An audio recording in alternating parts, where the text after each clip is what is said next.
stimulate an interfaith dialogue.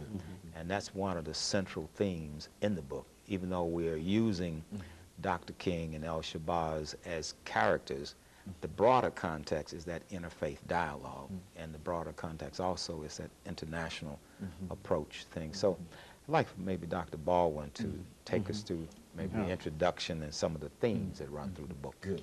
Okay, in the introduction, we basically set forth the thesis, and that is that Martin and Malcolm can be sources of dialogue for Christians and Muslims in their efforts to break down barriers that separate them, and also in their efforts to come up with solutions and responses, of course, to the range of problems that we continue to face in the community in terms of racism and classism and other problems.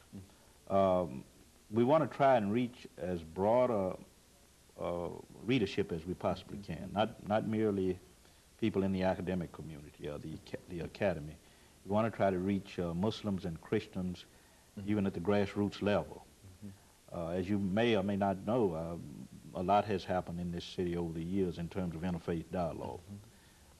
Our reason for wanting to go to mosques and churches, of course, is to reach out to people in the communities so they will understand what we've read, what we've written rather, and they will be influenced by it in terms of the way they view each other, Christians and Muslims, in terms of the way they relate to each other, and perhaps they might be compelled to come up with some solutions or to work toward common goals in a unified fashion in addressing the problems that we face in the community. So that's our main concern, is to reach this broad readership. Now, in the introduction, we've set forth a thesis, and I mentioned that earlier. Chapter 1 treats Malcolm and Martin in relationship to culture. They are looked upon as cultural figures, cultural heroes in that first chapter. In chapter 2 was written by Dr. AAl-Hadid, and it deals with Malcolm X and Sunni Islam, Al-Hajj Malik El-Shabazz and Sunni Islam.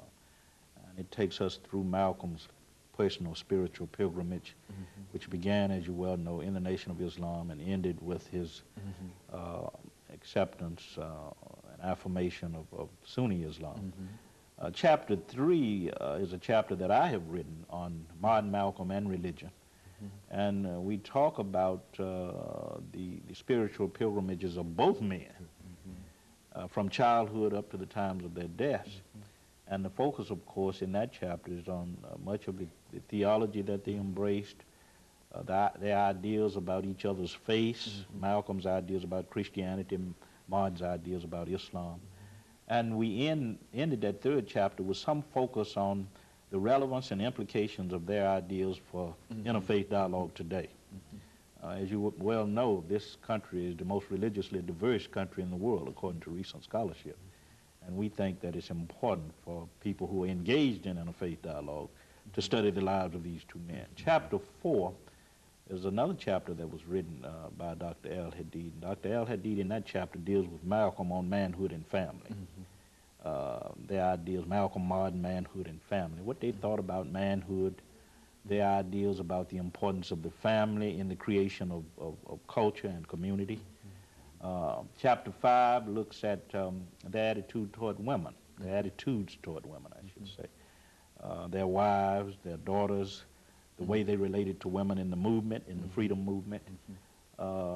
Chapter 6, of course, is on Malcolm, Martin, and young people, how they related to young people, their children, young people in the struggle, Black Power advocates, Student Nonviolent Coordinating Committee.